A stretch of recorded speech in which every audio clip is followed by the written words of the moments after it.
आदाब, इस्तकबाल है। मैं हूं आपके साथ अबू हुरैरा और आप देख रहे हैं खास प्रोग्राम कहकर ही मानेंगे। पड़ोसी मुल्क श्रीलंका में हालात दिन ब दिन बद से बदतर होते जा रहे हैं। एक तरफ मुल्क जहां माशी बदहाली का शिकार है तो वहीं अवाम लगातार सरकार के खिलाफ सरापा एहतजाज है। महंगाई आसमान छू रही है। मुल्क में ईंधन, अद्वियात और अशिया जरूरिया की शदीद किल्लत है। इस बीच पूरे मुल्क में इमरजेंसी लगा दी गई है और राजापक्षे ने अपने ओहदे से इस्तीफा दे दिया है, लेकिन हालात सुधरने का नाम नहीं ले रहे। सवाल यही उठता है कि लंका में यह हालात पैदा कैसे हुए?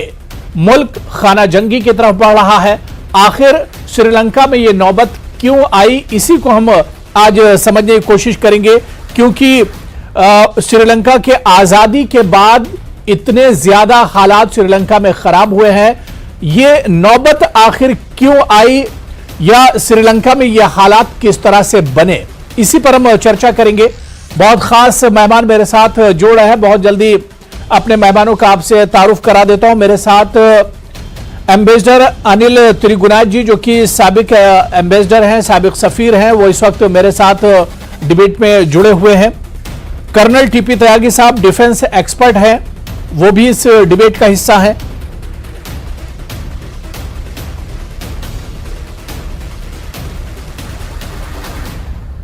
और इसके अलावा और भी मेरे साथ डॉक्टर सुरेंद्र सिंह जी हैं, जो कि माहिर माशियात हैं, इकोनॉमिस्ट हैं, वो भी इस चर्चा का हिस्सा है। और एक और खास मेहमान डॉक्टर राजन कुमार साहब, जो कि एसोसिएट प्रोफेसर हैं इंटरनेशनल स्टडीज की जेएनयू से, मेरे साथ जुड़े हुए हैं। सभी मेहमानों का बहुत इस्तकबाल है न्यूज 18 उर्दू में।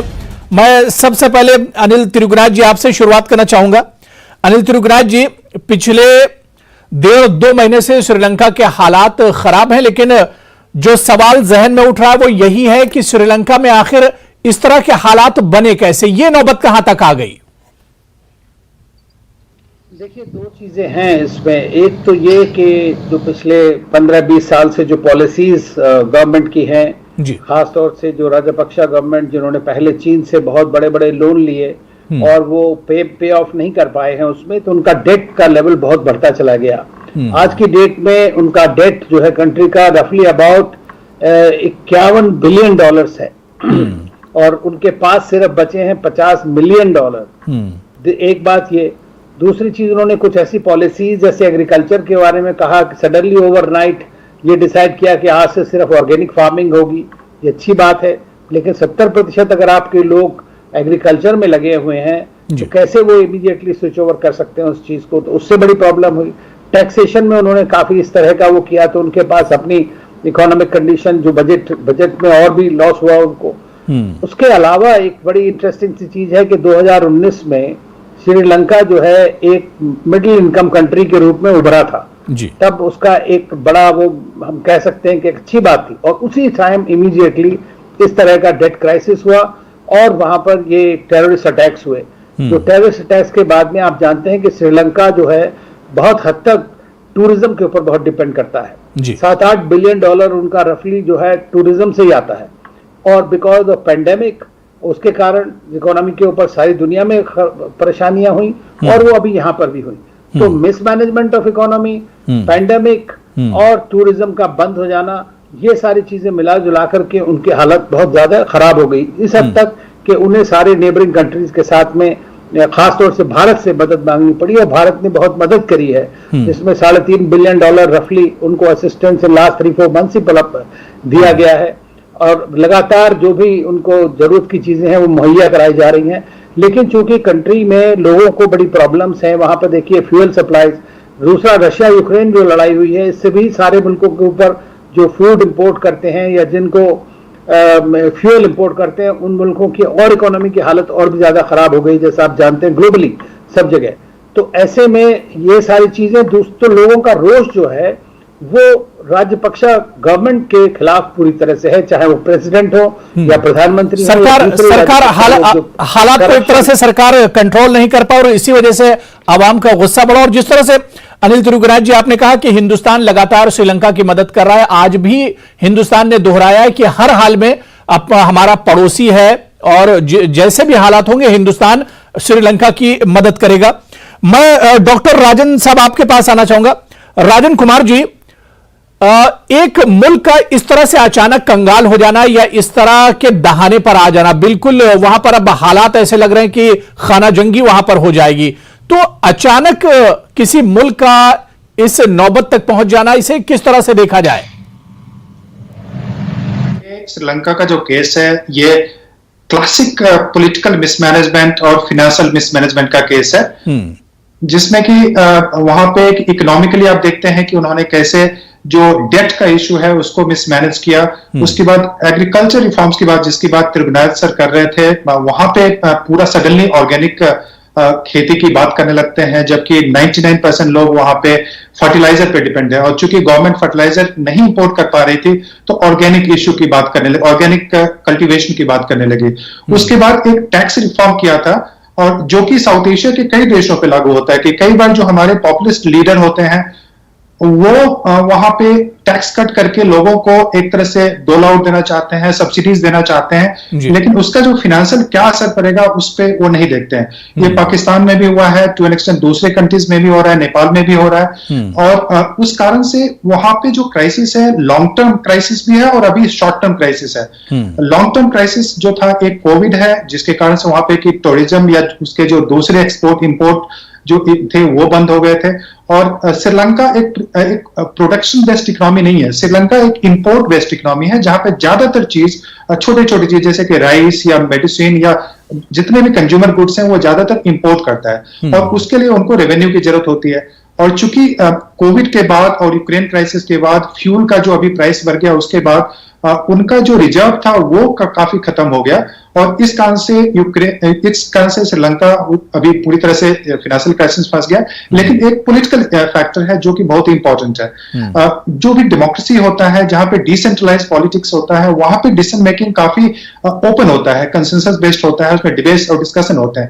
लेकिन वहां की का जो पॉलिटिक्स है, आप जानते हैं कि एक फैमिली कंट्रोल करती है, प्रेसिडेंट उसी फैमिली का, गोताबाया राजपक्षा प्राइम मिनिस्टर उसी फैमिली का, उसके बाद 3 और कैबिनेट मिनिस्टर हैं वो उस फैमिली के हैं, और उनके जो इन्वेस्टमेंट हुए हैं हम्बनटोटा में या फिर एयरलाइंस में, ऐसे इन्वेस्टमेंट हुए हैं जो कि व्हाइट एलिफेंट है, जो कि प्रोडक्टिव नहीं है। तो इस कारण से अभी वहां पे डेट क्राइसिस हो गया, बेसिक जो लोगों को खाने का क्राइसिस हो गया, लोगों को मेडिसिन का क्राइसिस हो गया, मैसिव इन्फ्लेशन है, जो राइस का प्राइस है वो डबल हो गया है, जो चिकन का प्राइस है वो डबल ट्रिपल हो गया है, जो करेंसी है वो पूरा क्रैश कर गया है। बिल्कुल हालात बहुत ज्यादा खराब हैं, और यहां तक कहा जा रहा है कि खबरों में कि जो पेट्रोल पंप है वहां पर आर्मी के जवानों को लगाया गया है, और छोटी छोटी चीजें बहुत ज्यादा महंगी हो गई, जो महंगाई है वो आसमान छू रही है।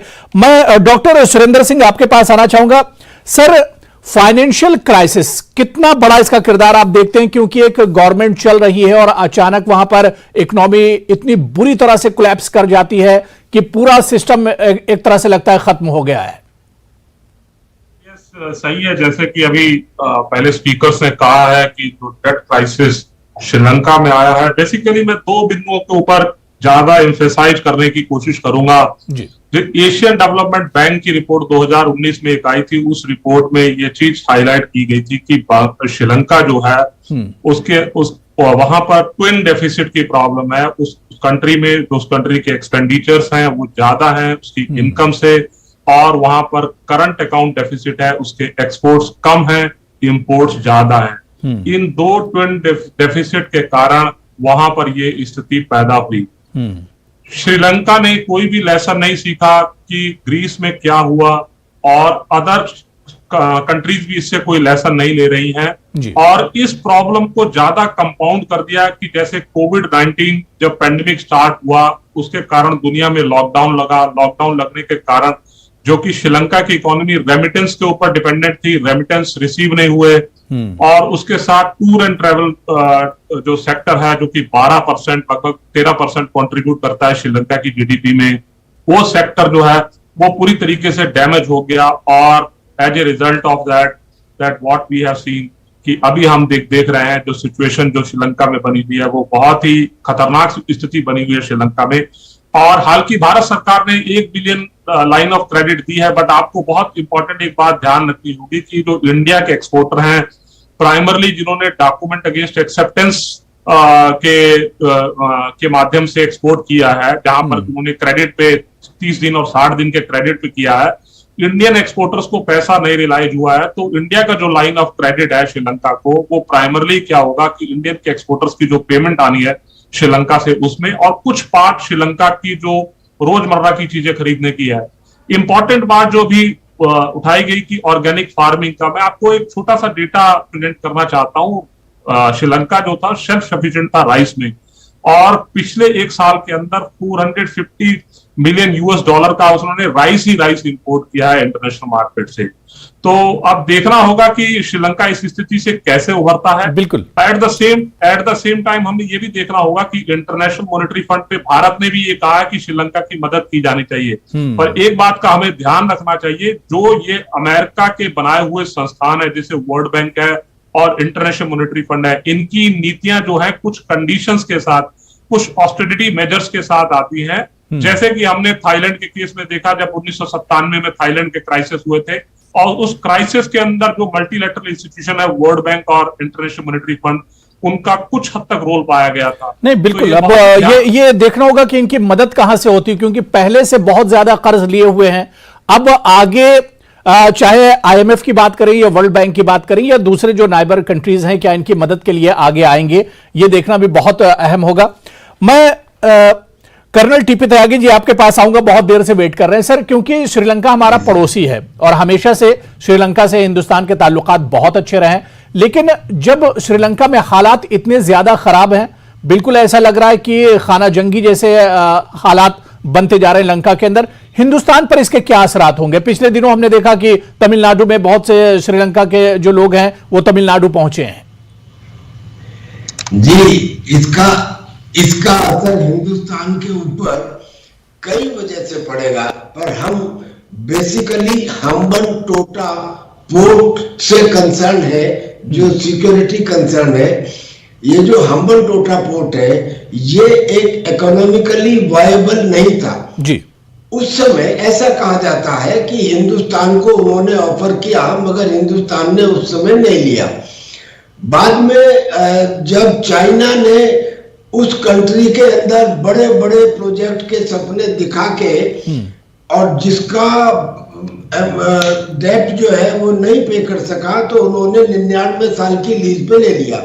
अब इस हम्बनटोटा पोर्ट ये बहुत क्लोज है एशियन और यूरोपियन शिपिंग रूट से, ये क्लोज है सुएज कैनाल से, ये क्लोज है मलक्का स्ट्रेट से जी। इसलिए इसकी इंपॉर्टेंस है, और ये इसकी वजह से हमारा जो सदर्न पेनिनसुला है उसके ऊपर सिक्योरिटी कंसर्न है। ये तो एक बात हो गई।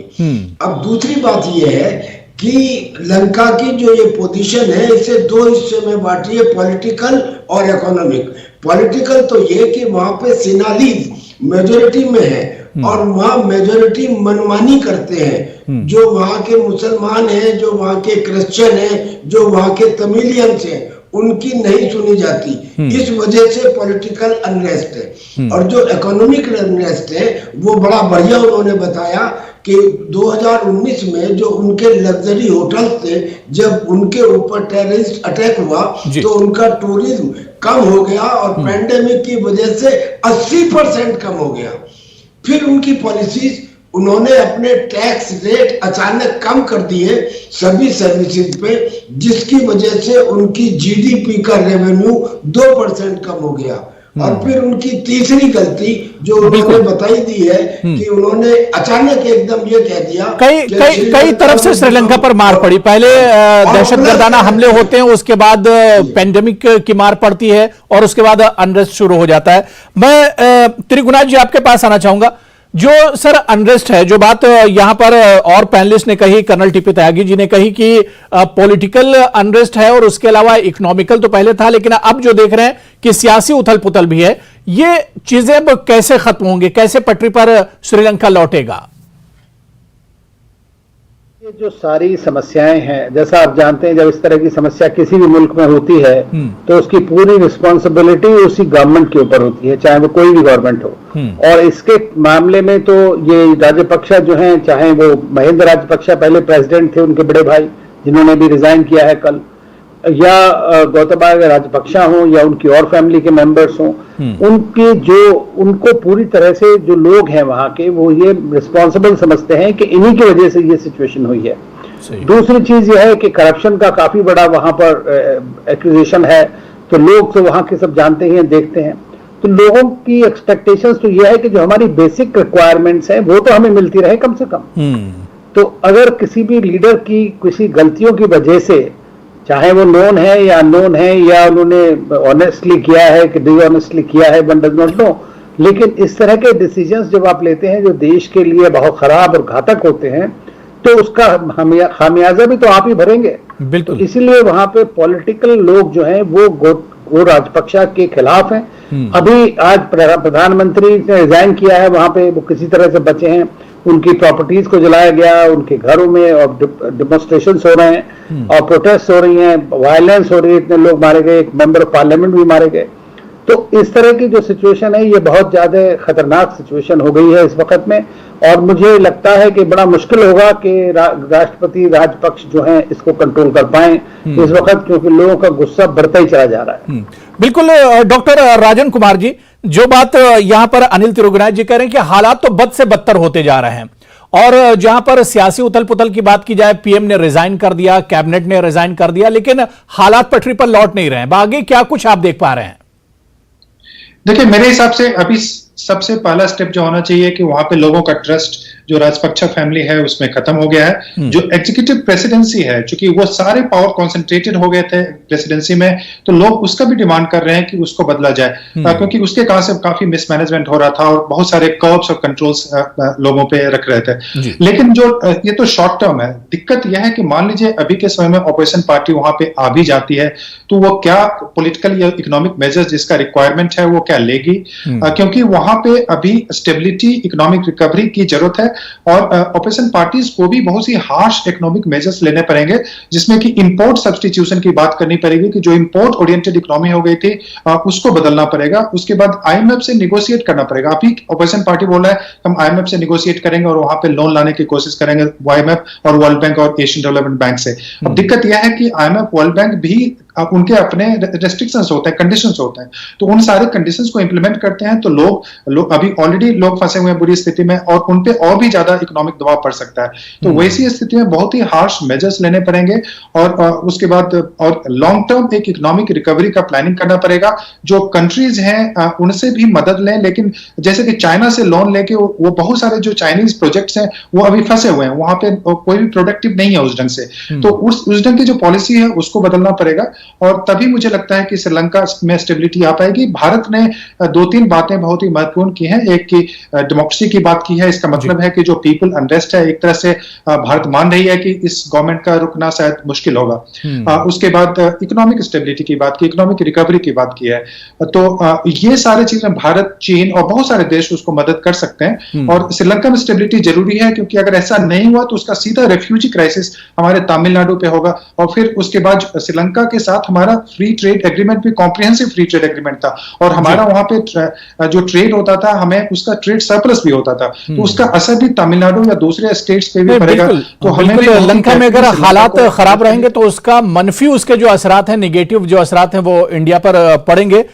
मैं डॉक्टर सुरेंद्र सिंह जी, क्योंकि पहले से कर्ज में श्रीलंका डूबा हुआ है, अब उसमें आगे उसे पटरी पर लाने के लिए क्या आपको लग रहा है कि वर्ल्ड बैंक या जो दूसरी जो तंजीमें, ऑर्गेनाइजेशन है, या दूसरे जो कंट्रीज हैं, क्या वो ये कदम उठाएंगे कि श्रीलंका की मदद करें? हाँ, जरूर। भारत ने जैसे तो कदम उठाई है, चाइना ने भी 1.5 बिलियन US$ की क्रेडिट फैसिलिटी जो है वो श्रीलंका को दी है, और जो IMF की नेगोशिएशन चल रही है, जैसे कि भी डॉक्टर राजन ने भी कहा कि इससे थोड़ा सा सचेत रहना चाहिए, क्योंकि जो श्रीलंकन पॉलिसी मेकर्स हैं, क्योंकि जो IMF और वर्ल्ड बैंक की जो नीतियां हैं वो इनकी पोस्ट वॉशिंगटन कंसेंसस से निकली हुई न्यूलिबरल पॉलिसीज हैं, और न्यूलिबरल पॉलिसीज का बेसिकली उनके ग्लोबल कैपिटलिस्ट मॉडल जो है उनके साथ बहुत गहरे तरीके से उनका संबंध है, और उनका कुछ सर्टेन ऑब्जेक्टिव्स होते हैं, स्ट्रेटेजिक ऑब्जेक्टिव्स होते हैं, इकोनॉमिक ऑब्जेक्टिव्स होते हैं, जिनको वो फुलफिल करना चाहते हैं। और बहुत सारे डेवलपमेंट इंस्टीट्यूशंस हैं और डोनर एजेंसीज हैं जिसके थ्रू अमेरिका जैसी कंट्रीज और यूरोप जैसी कंट्रीज दूसरी कंट्रीज के अंदर कैसे पॉलिसीज को इन्फ्लुएंस करना है उसके अंदर रोल प्ले करती हैं। तो जो श्रीलंका के अर्थशास्त्री होंगे उनको इस बात का बहुत ध्यान रखना होगा कि वो ऐसी नीतियां ना फॉलो करें जैसे कि जो साउथ ईस्ट एशियन क्राइसिस हुए या अर्जेंटीना के क्राइसिस हुए, या हम उसके बाद में और भी कंट्रीज लैटिन अमेरिकन कंट्रीज के अंदर जो क्राइसिस देखे उन सिचुएशन के ऊपर। और उसी के साथ साथ श्रीलंका को ये फोकस करना होगा कि उसे एसेंशियल कमोडिटीज है, जो लोगों की आममर्रा की जिंदगी की चीजें हैं, उनको इंपोर्ट के लिए अलाउ किया जाए। और बिल्कुल कर्नल टीपी त्यागी जी, बहुत छोटा सा एक रिएक्शन कि अगर श्रीलंका में इस तरह के हालात रहते हैं और जल्दी हालात पटरी पर नहीं लौटते हैं तो सिक्योरिटी के एतबार से भी हिंदुस्तान को बहुत चौकन्ना रहना होगा।